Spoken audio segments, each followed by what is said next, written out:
Drugs కేసులో ఎక్కువ దొరుకుతోంది సాఫ్ట్వేర్ ఎంప్లాయీసేనా? మొన్న డెకాయ్ ఆపరేషన్, నిన్న ఫార్మ్ హౌస్ పార్టీ కొలాబరేషన్. ఎటు చూసినా ఐటీ ఎంప్లాయీసే పట్టుపడుతున్నారెందుకు? పబ్బుల్లో గబ్బు గబ్బు వీరిపరే. డ్రగ్స్ పార్టీలో దొరుకుతోంది వీళ్లే. జీతాలు ఎక్కువైనా పైత్యమా? వీకెండ్ సెలవుల కారణమా? లేక నిజంగానే విపరీతమైన వర్క్ ప్రెషరా? ఇంత చదువుకున్న వీళ్ళెందుకింతటి వ్యసనపరులుగా మారుతున్నారు? వీళ్లను ఇంకా బాధితులుగానే గుర్తించాలా? డ్రగ్స్ తీసుకున్న వాళ్లపై కఠిన చర్యలు తీసుకుంటే తప్ప కంట్రోల్ కాదా? ఐటీ ఇండస్ట్రీలో అసలేం జరుగుతోంది?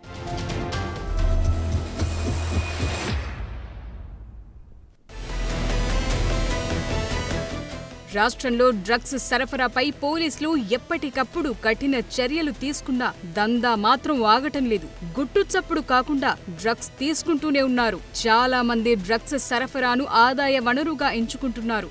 ఆంధ్ర, ఒడిశా సరిహద్దు ప్రాంతాల నుంచి పెద్ద ఎత్తున గంజాయి తెచ్చి హైదరాబాద్లో విక్రయిస్తున్నారు. ఇతర రాష్ట్రాల నుంచి తీసుకొచ్చిన డ్రగ్స్ ఇక్కడ 5-6 రెట్లు ఎక్కువ ధరకమ్ముతున్నారు. అయినా సరే ఎలాంటి అభ్యంతరాలు చెప్పకుండా కొంటున్న వారెవరని చూస్తే అధిక మొత్తంలో కనిపిస్తున్న వారు ఐటీ ఎంప్లాయీసే. రీసెంట్ గా మొయినాబాద్ ఫామ్ హౌస్ లో జరిగిన బర్త్డే పార్టీలో డ్రగ్స్ పట్టుబడ్డాయి. 6 ఐటీ ఉద్యోగులు డ్రగ్స్ తో దొరికారు. వారి నుంచి ఖరీదైన మద్యం సీసాలతో పాటు ఎల్ఎస్డీ, హ్యాష్ ఆయిల్ సహా ఖరీదైన కార్లను స్వాధీనం చేసుకున్నారు. డ్రగ్స్ కిట్ తో పరీక్షలు నిర్వహించగా అందరికీ పాజిటివ్ గా తేలింది. అభిజిత్ బెనర్జీ అనే వ్యక్తి తన బర్త్డే అంటూ ఫామ్ హౌస్ బుక్ చేసుకోవడంతో అతడితో పాటు ఫామ్ హౌస్ యజమాని పైన కూడా కేసు నమోదు చేశారు. డ్రగ్స్ సేవించిన 6 ఐటీ ఉద్యోగులను అరెస్టు చేయగా మరొకరు పరారీలో ఉన్నారు. గతంలోనూ ఈ ఫామ్ హౌస్ లో డ్రగ్స్ పార్టీలు జరిగాయా అన్న కోణంలో విచారణ చేస్తున్నారు పోలీసులు. ఇటీవల హైదరాబాద్లోని ఉప్పల్ ఎక్సైజ్ స్టేషన్ పరిధిలో అధికారులు డ్రగ్స్ సీజ్ చేశారు. కొత్తపేట మారుతి నగర్లోని ఓ ఇంట్లో డ్రగ్స్ అమ్మకాలు జరుగుతున్నాయనే సమాచారంతో దాడులు చేశారు. 13.65 గ్రాముల ఎండీఎంఏ డ్రగ్స్ ను సీజ్ చేశారు. దీంతో పాటు 513 గ్రాముల డ్రై గంజాయి సైతం సీజ్ చేశారు. సందీప్ అనే వ్యక్తి ఢిల్లీ నుంచి తీసుకొచ్చి ఇక్కడ దందా చేస్తున్నట్లు చెప్తున్నారు అధికారులు. డ్రగ్స్ తో సహా 2 నిందితులను అదుపులోకి తీసుకుని ఉప్పల్ ఎక్సైజ్ స్టేషన్ లో సరెండర్ చేశారు.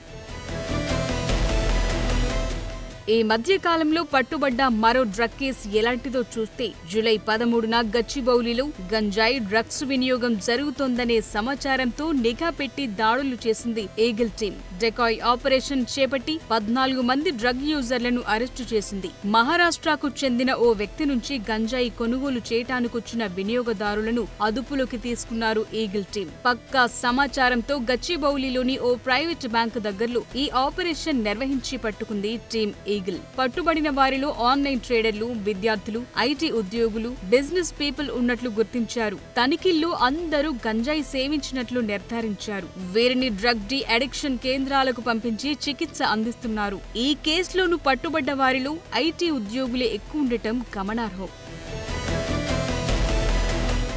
ఇటీవల మహారాష్ట్ర నుంచి వచ్చి గంజాయి సరఫరా చేస్తున్న సందీప్ అనే పెడ్లర్ ని అరెస్టు చేసింది ఈగిల్ టీం. అతని ఫోన్ కాంటాక్ట్ లిస్టు ద్వారా ఈ డెకాయ్ ఆపరేషన్ చేసింది ఈగిల్. గంజాయి వచ్చిందంటూ కస్టమర్లకు పోలీసులు మెసేజ్ పెట్టారు. భాయ్ బచ్చా ఆగయా భాయ్ అనే వాట్సాప్ కోడ్ లాంగ్వేజ్ తో గంజాయిని సరఫరా చేస్తున్నట్లు గుర్తించారు. ఈ కోడ్ పంపి గచ్చిబౌలిలోని ఒక బ్యాంకు దగ్గరలోని ఒక చోటికి రావాలని ఈగిల్ టీం ట్రాప్ చేసింది. 2 గంటల్లో 14 మంది డ్రగ్ యూజర్లు లొకేషన్ కు వీరందరినీ పోలీసులు అదుపులోకి తీసుకున్నారు. పట్టుబడిన వారిలో ఐటీ ఉద్యోగులు, రిలేషన్షిప్ మేనేజర్లు, ఆన్లైన్ ట్రేడర్లు, విద్యార్థులు, డెంటల్ టెక్నీషియన్లున్నారు.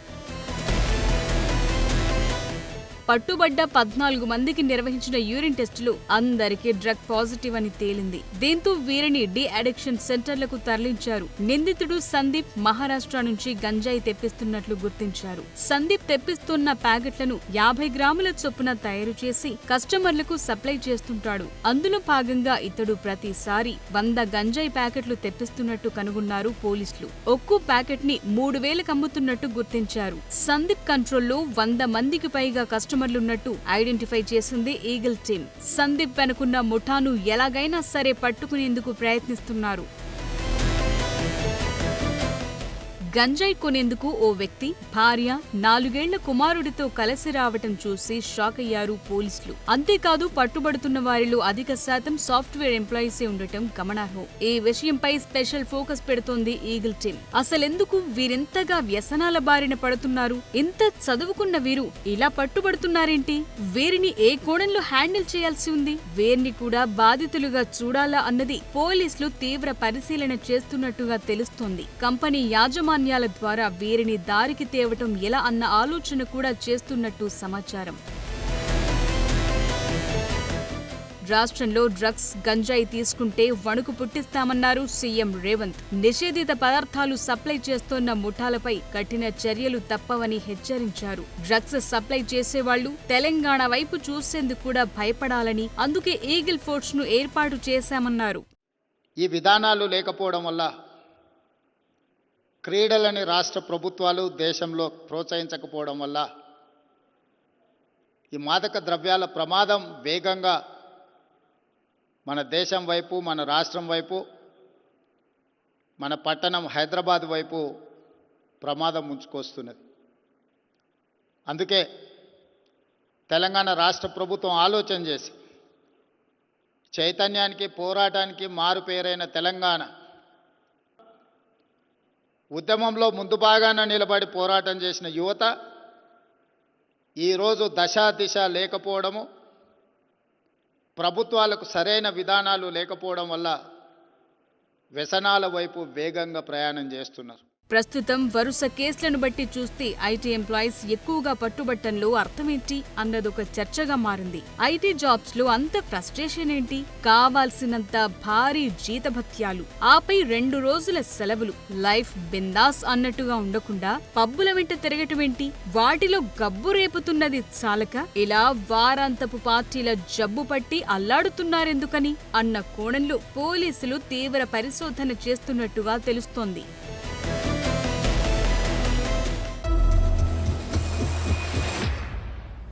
ఇంతకీ ఈ ఐటీ ఎంప్లాయీస్ డ్రగ్స్ వాడకంపై కట్టడి చేయడానికి ఈగల్ టీం రచిస్తున్న మాస్టర్ ప్లాన్ ఎలాంటిది? వీరిలాంటి కార్యకలాపాలకు ఎందుకు పాల్పడుతున్నట్టు ఒక డ్రగ్ యూజర్ భార్య పిల్లలతో సహా పెడ్లర్ చెప్పిన చోటికి చెప్పినట్టు వచ్చాడంటే ఈ వ్యసనానికి కుటుంబ ఆమోదం కూడా లభించినట్టేనా? అసలు వీరి విషయంలో అనుసరించాల్సిందేంటి?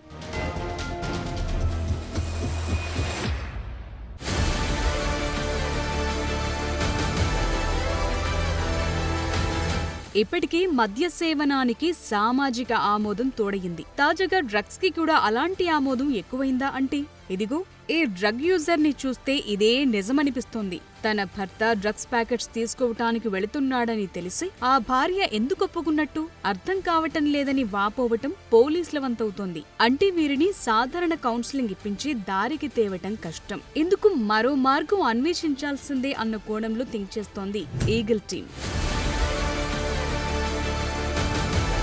గచ్చిబౌలి డ్రగ్స్ కేసు కావచ్చు, ఫామ్ హౌస్ కేసు కావచ్చు, వీరిలో ఐటీ ఎంప్లాయీసే ఎక్కువగా ఉన్నారు. గచ్చిబౌలి కేసులో 8 మంది ఐటీ ఎంప్లాయీస్ ఉండగా, ఫామ్ హౌస్ పార్టీ కేసులో 7 మంది సాఫ్ట్వేర్ ఎంప్లాయీస్ ఉండటం గమనించారు. దీంతో వీరి వివరాలను పనిచేస్తున్న కంపెనీకి పంపించి డిసిప్లినరీ యాక్షన్ తీసుకునేలా చేస్తామంటున్నారు ఈగిల్ టీం అధికారులు. దీంతో వీరిలో ఉద్యోగాలు పోతాయన్న భయం ఏర్పడుతుందని, తద్వారా వీరిని డ్రగ్స్ నుంచి దూరం చేయటం జరుగుతుందన్న ఆలోచన చేస్తోంది టీం ఈగిల్. ఇందులో లీగల్ ఇబ్బందులను సైతం పరిశీలించి ప్రభుత్వానికి రిపోర్ట్ చేస్తామంటున్నారు అధికారులు. ఇప్పటి వరకు డ్రగ్స్ తీసుకునే వారిని బాధితులుగానే గుర్తిస్తున్నారు. ఇది అదనుగా భావించిన పలువురు సాఫ్ట్వేర్ ఎంప్లాయీస్ ఏమంత పెద్ద నేరం కాదన్న కోణంలో ఈ వ్యసనాల బారిన పడుతున్నట్టు తెలుస్తోంది. బాధితులుగా ఎవరిని గుర్తించాలంటే ఇది నేరమని తెలియని వారి విషయంలో. కానీ ఐటీ రంగంలో ఉంటూ పెద్ద జీతాలు తీసుకుంటూ భారీ ఎత్తున సామాజిక అవగాహన కలిగి ఉంటారు. ఎన్నో విషయాల్లో ఈ ప్రపంచానికి సమాచారం చేరవేయటంలో వీరిది కీలక పాత్ర. అలాంటి వీరు డ్రగ్స్ వ్యసనాల బారిన పడ్డమేంటన్న ప్రశ్న తలెత్తుతుంది. వీరినిలా వదిలిస్తే చాలా కష్టం. ప్రభుత్వం చేపడుతున్న యాంటీ డ్రగ్ యాక్టివిటీస్ కి ఆటంకం ఏర్పడేలా తెలుస్తోంది.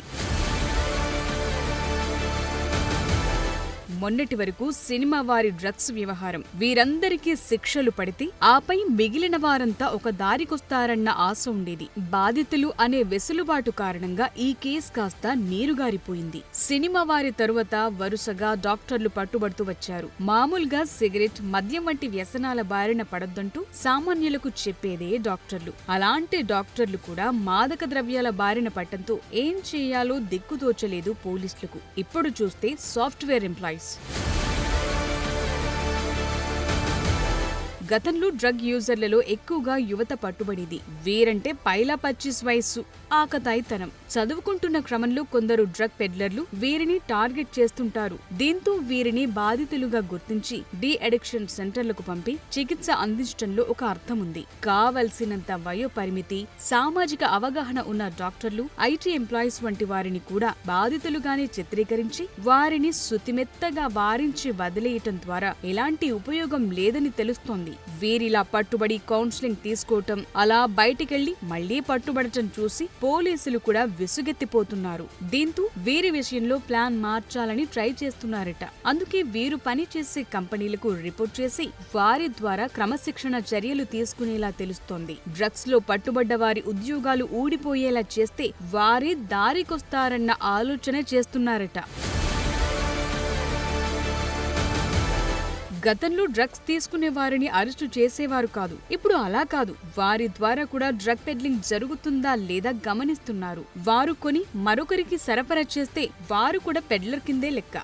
మొదట వారిని డి అడిక్షన్ సెంటర్ కి పంపుతారు. ఆ తర్వాత వారు మారితే కేసులు ఎత్తివేస్తారు. లేకుంటే వారిపై డ్రగ్ కేసులు అలాగే ఉంచేలా తెలుస్తోంది. ఇప్పటికే డ్రగ్ రవాణా రూట్ మ్యాప్ ని డీకోడ్ చేసింది ఈగిల్ టీం. హైదరాబాద్ వరకు డ్రగ్స్ ఎలా వస్తున్నాయి, ఆ కారిడార్ ఏది, పెడ్లర్లు ఎవరు, వారి నెట్వర్క్ ఎలా పనిచేస్తుంది అన్న కోణంలో నిఘా పెట్టారు. అంతేకాదు వారి వాట్సాప్ గ్రూపులను స్వాధీనం చేసుకుని తద్వారా డ్రగ్ యూజర్ల జాడ తెలుసుకుంటున్నారు. ఆపై వారిని కూడా నిఘా పెట్టి పట్టుకుని డి అడిక్షన్ సెంటర్లకు పంపుతున్నారు. అసలు డ్రగ్ కేసుల్లో ఎవరు డీలర్, ఎవరు పెడ్లర్, ఎవరు నిందితులు, ఎవరు బాధితులు అన్నదానికి ఒక క్లారిటీ ఇచ్చారు అధికారులు. Narcotic drug and psychotropic substances act ప్రకారం ఒక వ్యక్తిని తనిఖీ చేసినప్పుడు డ్రగ్స్ దొరికితే వారిని యూజర్లుగా భావించి అరెస్టు చేస్తారు. డ్రగ్స్ ఇతరులకు అమ్ముతున్నట్టు తగిన ఆధారాలు లభిస్తే పెడ్లర్ లేదా డీలర్ గా వారిపై నేరారోపణ చేస్తారు. ఆపై పలు సెక్షన్ల కింద కేసు నమోదు చేస్తారు. ఈ మధ్య కాలంలో సందీప్ శాండిలియా నాయకత్వంలోని ఈగిల్ టీం ఎవరైనా సరే అరెస్టు చేయాల్సిందే అన్న కఠినమైన నిర్ణయాలు తీసుకుంది. అందులో పోలీస్, పొలిటీషియన్, బడాబాబుల పిల్లలు ఎవరైనా కావచ్చు, వదలకుండా అరెస్టులు చేస్తామన్న హెచ్చరికలు జారీ చేసింది ఈగిల్ టీం. అంతేకాదు 2 పోలీస్ పిల్లల్ని అరెస్టు చేసి తామేంటో నిరూపించింది. ఇటు ప్రభుత్వం కూడా ఈగిల్ టీం కి కావాల్సినంత సిబ్బంది, వెహికల్స్, తగిన బడ్జెట్ సైతం కేటాయించడంతో వీరు మరింత కఠినంగా వ్యవహరిస్తున్నారు. ఈ మధ్య డ్రగ్స్ మూలాలు ఎక్కడో కనుగొన్నారు. ఆపై డ్రగ్స్ గోవా నుంచి సప్లై అవుతున్నట్టు గుర్తించారు. అంతేకాదు గోవా పోలీసులతో టైఅప్ అయి వారి ద్వారా డ్రగ్స్ సప్లై చేసే వారిని సైతం అరెస్టు చేస్తున్నారు. తద్వారా హైదరాబాద్ వైపు రావాలంటేనే డ్రగ్ పెడ్లర్లు హడలిపోవాలన్న కోణంలో ఈగిల్ టీం వర్క్ చేస్తున్నట్టు తెలుస్తోంది.